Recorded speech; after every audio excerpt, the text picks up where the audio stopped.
On this episode of On Cam Ready, a television producer, writer, and author on how you can elevate your expertise and also perfect your pitch to the press.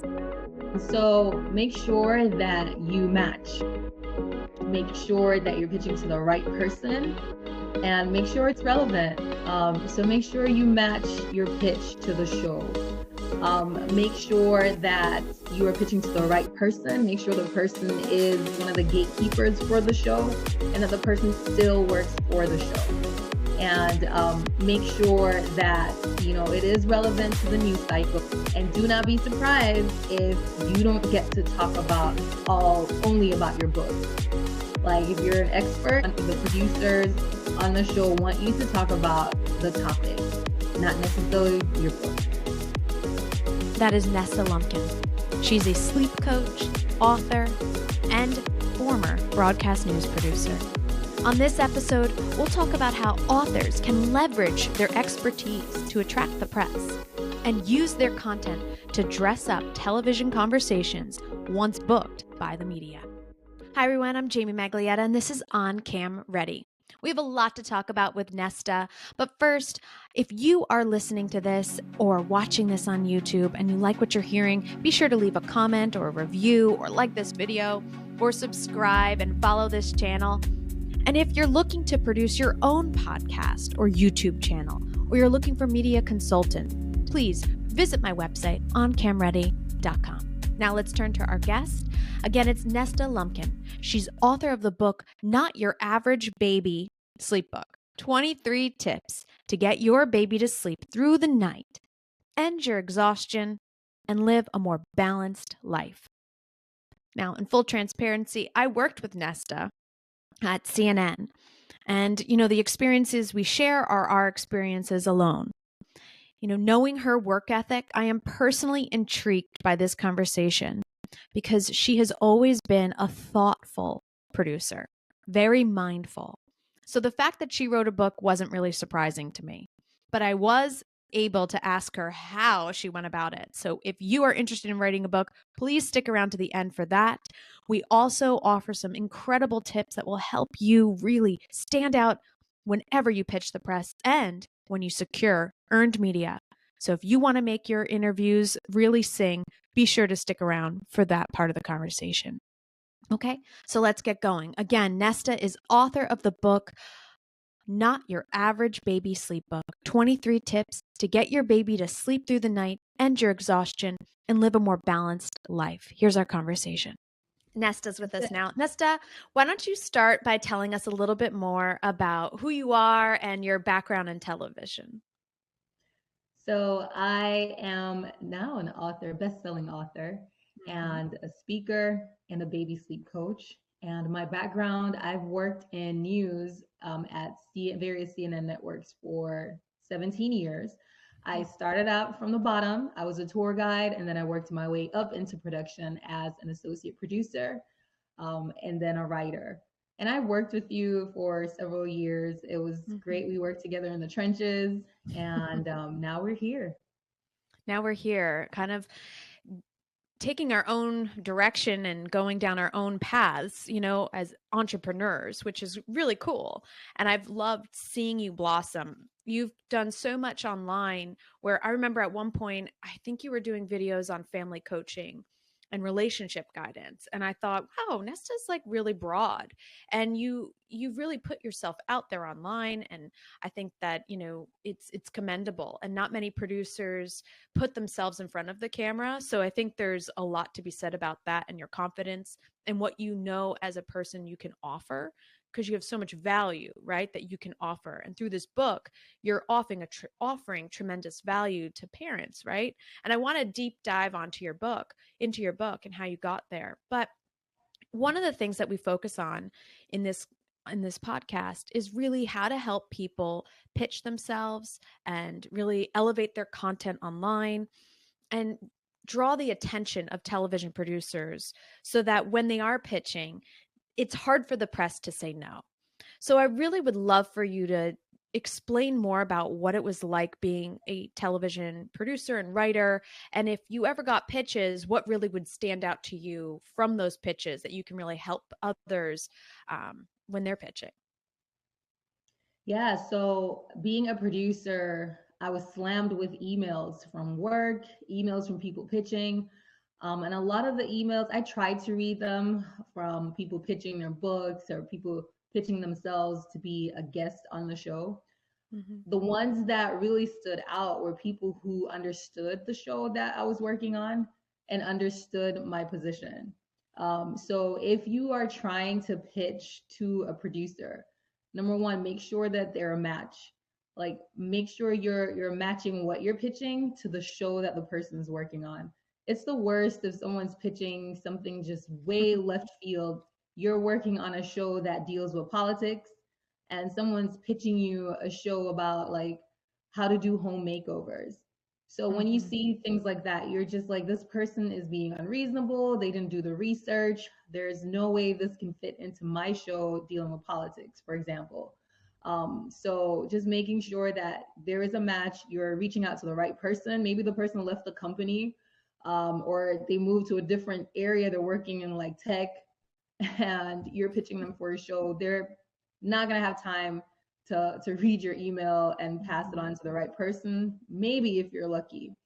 And just doing your research and making sure that you're staying on top of the news cycle, like what's going on in the news. So if there's something, if you're like, for me, I'm a baby sleep coach. If there's a story about a new study that was done about how sleep can help moms, I would definitely pitch that to like a morning show or Mm-hmm. um, a show that's talking about family, things like that. And so to sum it up, you're saying, make sure that you're matching with the show, you're pitching the right person, and you're not being generic. And would you say that those 3 points really kind of work for any expert pitching themselves to the news or to Yeah, broadcast news? absolutely. And don't be surprised if the producer doesn't really want to talk about your book. Your book is just a vehicle to get you on the show as an expert. Mm-hmm. So yeah, they'll mention the book. Yeah. Yes. And that's the thing. So many people probably think, okay, I'm an author. I want to get booked and where I'm only talking about my book.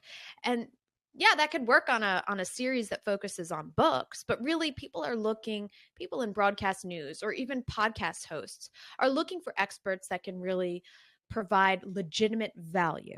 What do you have to say about that? Like when we're looking for an expert, what are we looking for really as TV producers? Yeah, you're looking for someone who has the authority and the influence to talk about that topic. You're looking for someone who is a newsmaker. You're looking for a celebrity, someone who can attract more viewers, someone your viewers can relate to. So if you have like tons of followers, that helps. It doesn't mean that you have to have a ton of followers. So just being an authority. If your book really dives into the topic very well, or you wrote an article somewhere else talking about your book or the topic, and you have really great quotes that could help get you booked. Mm-hmm. Yeah, and pulling quotes as well as tips. If you come, if you're an author and you're going to be on a segment about, like yourself, sleep coaching, and you were to pull out a quote or some points to elevate your content, as the author, how would you go about doing that? Would you kind of pull like the things that everyone knows about, or would you try to make up new quotes or new points from your book that you haven't really brought to light? Like how would you do it as an author who's also been a TV producer? Okay, so I guess I would just use my TV producer skills and look for a soundbite in my book. Mm-hmm. Just go through, even if you can't remember exactly what you said on each chapter, just go through and use a highlighter and highlight, okay, this is a zinger. This would actually get people's attention if I pull this quote out. So things like that, pulling good quotes out if you have charts or diagrams, Mm-hmm. if you conducted a study and you found like great results or something that could change how people think about a particular topic, something new and fresh, I would highlight that. Yes. And I would also say, she's coming to this conversation speaking in sound bites, guys. You really want to be joining any conversation, a podcast or a TV show, or even when you're being interviewed, with the thought of being concise and detailed and short, right? What would you Yes. say to that, Nesta? Yes. No, that takes some practice. That takes skill. So for me, I can better pick out the soundbite if I'm hearing it. Now, actually doing it is different, and it takes practice. And you just build on that. You don't be too wordy, too verbose. In some settings, the more flowery your language is, the better. But for us, coming from the media, it's just simple language. If you can speak simply like you're talking to a first grader or first to sixth grader, that would be great, just to clearly list your points out. You can throw in some big words, do whatever, but think in sound bites. Yes. And I always say, a soundbite is 45 seconds at the most, really. You want to be under 30. And the best ones are when it's like 15 seconds. You're like, wow, that was a really great comment or a really good quote. I'm going to use that and pull it for, another segment, or I'm going to put it on social. As I mentioned in the intro, she's author of the book, Not Your Average Baby Sleep Book, and she's here to offer some advice about how to write books, pitch your books, and also tips for moms. So keep listening. Nesta Lumpkin's with us. So Nesta, why don't you start by telling us why you decided to write this book? So I decided to write this book because it was very personal. Like I said, I was working in news media for 17 years in various roles. And at a point, I kind of got tired of just being an observer, writing about what I'm seeing going on. And so I wanted to jump in and help. I just had this need to teach people what I've learned, because I feel like I've been through the trenches a lot in my life, because I had to learn a lot of things on my own and take classes and invest in myself. So you mentioned I started out coaching about relationships. And then as I became a mom, became a parent, I realized how much is needed to help working moms. It was such a challenge, like having children. I had 3 children working full time, and like navigating the transition from maternity leave, going back to work, like 3 different times under 3 different circumstances, because one of them was during the pandemic in 2020, carrying over to 2021. And just how do you navigate like breastfeeding while you have to be in Zoom meetings, while you're working from home? It was so challenging. And so the things that I learned, especially with sleep coaching my children, I wanted to pass that on to moms, and I thought a book would be a great vehicle for them to learn. And it is a great way for you to also elevate your expertise, right? And if you have a book or if you have a course, something like that helps legitimize your offering. So I think it's really smart for you to have packaged what you've learned in the form of a book. And it's also interesting that you launched this book when I've been reading that, social media experts say that 2024 is going to be the year content creators in the space of mindfulness thrive. So I figured I would ask, why don't you start off by offering some tips for moms that are, maybe struggling, trying to make sense of it all, or just trying to balance work and life, that might be useful, that are off from your book. Yeah, absolutely. So when I coach clients, I coach moms and dads, how to get their babies to sleep through the night. I try to tell them that it's all about mindset. Now, you have to start thinking about the bigger picture as a parent. I know it's tough for moms, especially during the first year. You're just trying to get through the day. You're just trying to keep your child alive and make sure that they're well fed and they're sleeping and they're okay. But in the midst of that, you have to have a vision. Okay, that's the number one thing of where you want your family to be. Number 2, you have to use sleep coaching or find ways to use something. But for me, I use sleep coaching as an organizational tool to organize your day and for you to take care of your health. So those are the 3 things: having a vision, using sleep coaching as an organizational tool, and taking care of yourself. So having a vision, it just keeps you motivated to keep going with being consistent. It keeps you going when things look tough and you just want to give up. And having sleep coaching as an organizational tool is just a way to build your day around something to give you structure and taking care of your health. If mama is not okay, baby's not okay, right? The whole family is going to be off. So you have to invest in your, you have to eat healthy, go to the gym, you have to get better sleep. And one of the ways to get better sleep is to teach your child how they can sleep better. Mm-hmm. I think it's great, and the points that she's making really bring up a point that she and I didn't really talk about before, but as producers and writers and television broadcast news, we are really truly trained to work every single second of our day, right? So it becomes really challenging when you are giving your all at work. And then you also find yourself needing to go above and beyond at home. And it's exhausting. And so anyone who's listening who's a television producer or journalist and can really relate to this, it's important that you really listen to these tips and even reach out to Nesta, because I remember as a mom, I would be super exhausted and I was only sleeping 5 hours because multiple times, both she and I can relate on schedules. I would work overnight or I'd work weekends, and, you're trying to reshuffle your whole existence for that job and then your children at the same time. And it's very, very tiring. And even if you don't work in this field, you can really understand if you're trying to balance life-work balance. And I find more people right now are trying to work from home because of that. Nessa, if you were to do it all again, would you have changed your career path, or do you think you're glad you went through it and now you're just trying to make a change for the future for yourself? That's a great question. When I speak like on podcasts or like speak to women at conferences, I just try to encourage women, especially moms with young kids, to own your past. Like when you say, would I have chosen differently? I couldn't have. So I just have to own the path that I took. Was it challenging? Very. Was it hard? Extremely.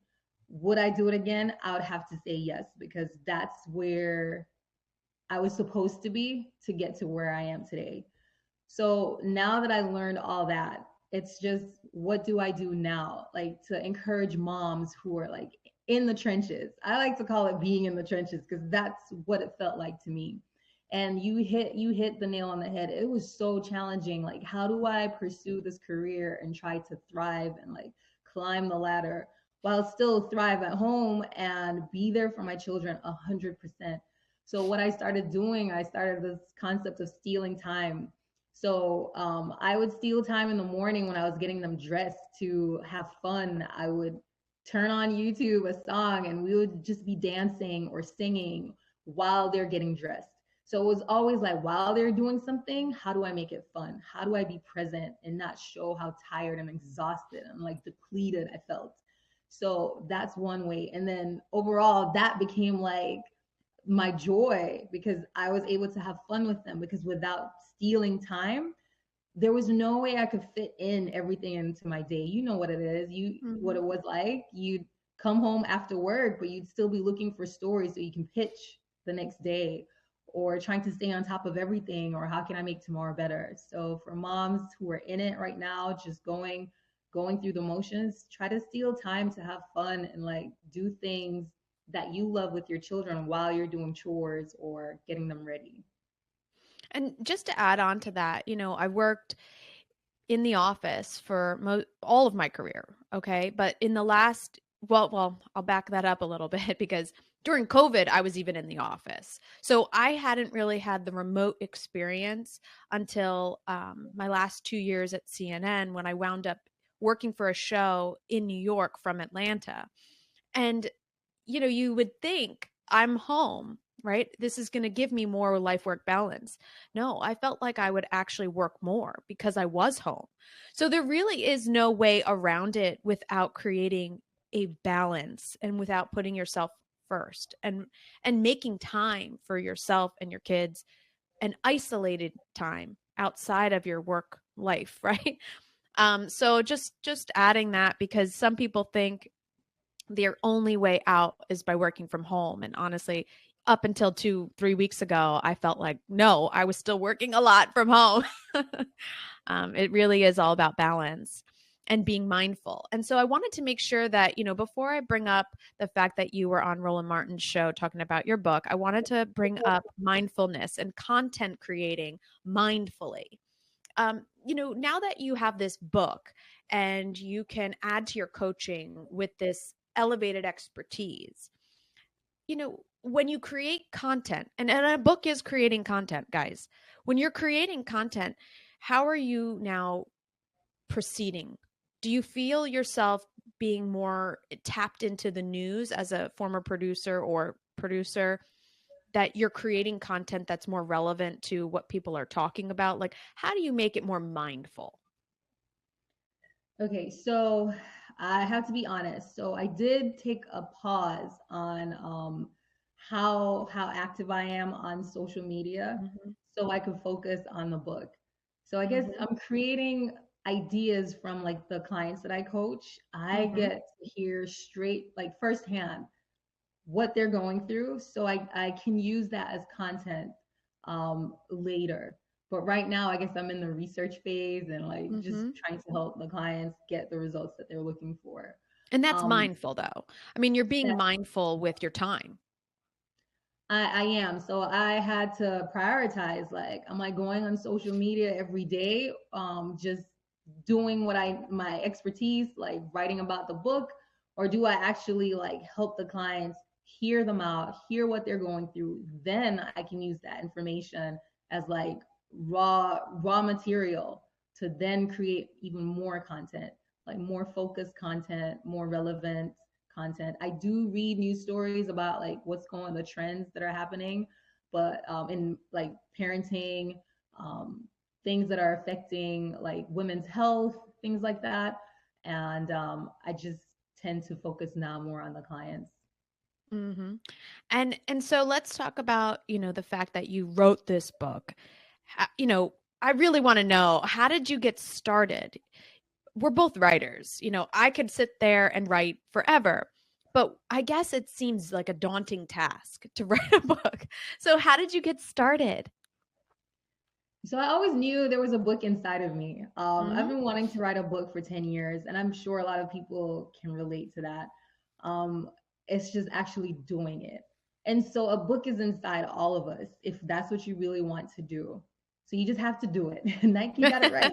You really have to just create goals and just go for a task every Yeah. day and just be determined. Like, I'm going to finish this. I'm not going for perfection. I'm going for getting this done, doing what I need to do, Mm-hmm. learn what I need to learn. I was on YouTube. I did get support from a friend who was also going down the same path, and we were there for each other to be an accountability partner to support each Yes. other. Right. So being in the right space with the right people who are also driven. And she wrote her book. I wrote my book, and we were cheering for each other along the Oh, way. that's so So great. yeah, that was very important. And it was just getting it done. It was grueling. But I'm so You glad it's finally independent, out there. not to cut you off, but you independently published this. So did you hire a copy editor? Like, how did you go about, or like, did you organize it, have like a copy editor go through it, or did you do that yourself as well? Like, how did you proceed? Okay, great question. That's so funny that you asked that. So I was doing everything by myself, and I independently published. Wow. Using KDP, which is linked with Amazon, right? So I thought, oh, I worked in news. I used to be a writer. I can do everything by myself. No, cannot do everything by yourself. So I'm learning, starting my business, writing this book, that you have to invest in yourself. You have to hire people. So I did hire a copy editor after a friend who's still at CNN encouraged me, like, you think you can see the mistakes, but you cannot after No, a you while. can't. You can't. So that's your baby. You can't see anything. You're like, this is great. This is perfect. So I hired people. things that I just didn't want to do, or I just felt like, it's frustrating. Some of the tech stuff, some of the artistic things, I hired people. It's great that you did. I'm really glad because Nesta, it is true. We all take on too much, especially in TV news. We think, oh, well, I'm editing, I'm writing my own script, I'm picking my own video, I'm cutting the sod, I'm coming up with the questions. I could do it all. I'm writing the teas. Like, I can write a book, I can do it. So I'm glad you had that self realization and hired someone to help you. Yeah. I really do like to hear that you use KDP. I've been reading a lot about that, myself. I'm like, oh gosh, how do you even get started? But what I loved most when I saw you posting on, I think it was Facebook, was that you wound up on Roland Martin's show. And just because of our background, we know Roland through CNN. And I just was wondering, like, how did you wind up getting on the show? Did he see that you pitched or posted, or did you pitch? Like, how did you go about securing this earned media so early on? Oh, like just posting on social. So they found me, his team, That's so great. and they loved it. They got the CNN connection. Mm-hmm. Yeah, I knew people who worked over there too, but beyond me just reaching out to the people that I knew, they just saw the social media postings. And they were like, this is great. We think this would be a good fit for our show, for our audience. And I was down for it. I was game. And I said, yes, let's do it. So I just want to, well, let me just say, this is a prime example of a lot of what I share. You really, if you're an expert, you really need to be posting on social. And it can't always be like, hey, buy my book. It actually shouldn't be. It should be more of a personal story.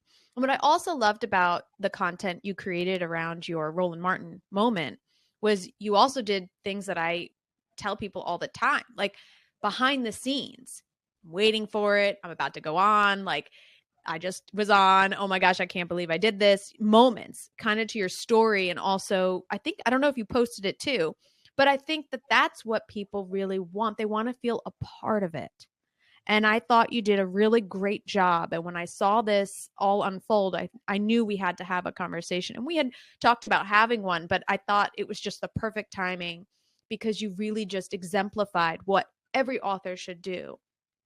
And even reading from your book is another great one if you haven't already, to record yourself reading quotes or reading parts and posting that on Facebook or to your story, because that also helps people get beyond the link or the click. You want them to buy the book. So I hope that it is a true success for you. Before we wrap it up, I really wanted to just get like maybe your first 3 tips in like a soundbite that you offered people on how to, really connect with the press if they're looking to secure earned media. Would you mind just repeating those for me?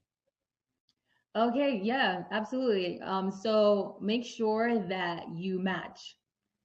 Make sure that you're pitching to the right person, and make sure it's relevant. So make sure you match your pitch to the show. So if the show is about cooking and like housekeeping things, don't pitch something talking about, oh, you're an engineer and you're an expert. Make it match at least. If you can find a way to link it, and the producer would definitely give you a yes, let's do this, then try that.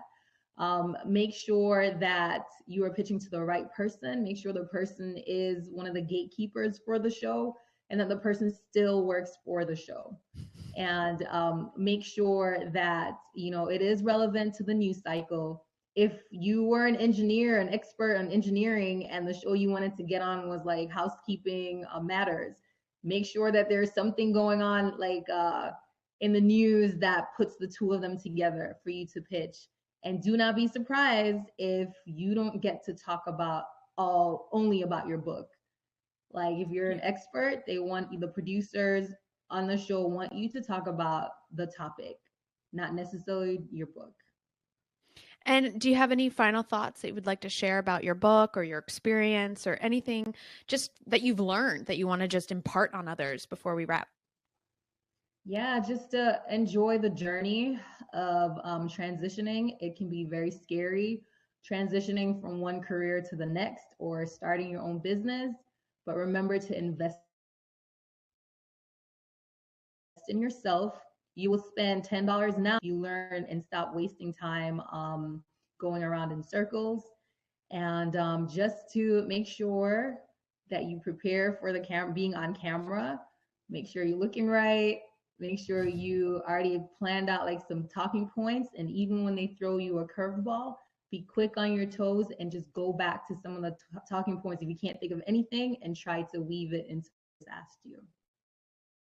Thank you for repeating those points and adding to the end, because it's a lot of what I say, and I always love when others say it, because it's like, I'm not the only one, everybody. Let's get practicing on camera and get your talking points in line, because if you don't, you may miss out on further opportunities, right? Like if you have an interview and you bomb it, the press sees that, and the chances are they're not going to bring you back on any other show. So you really need to nail those on-camera opportunities. And Nesta, I'm really glad we were able to get together online and bring this valuable information to everybody. Good luck with the book and your coaching. Thank you. Thank you.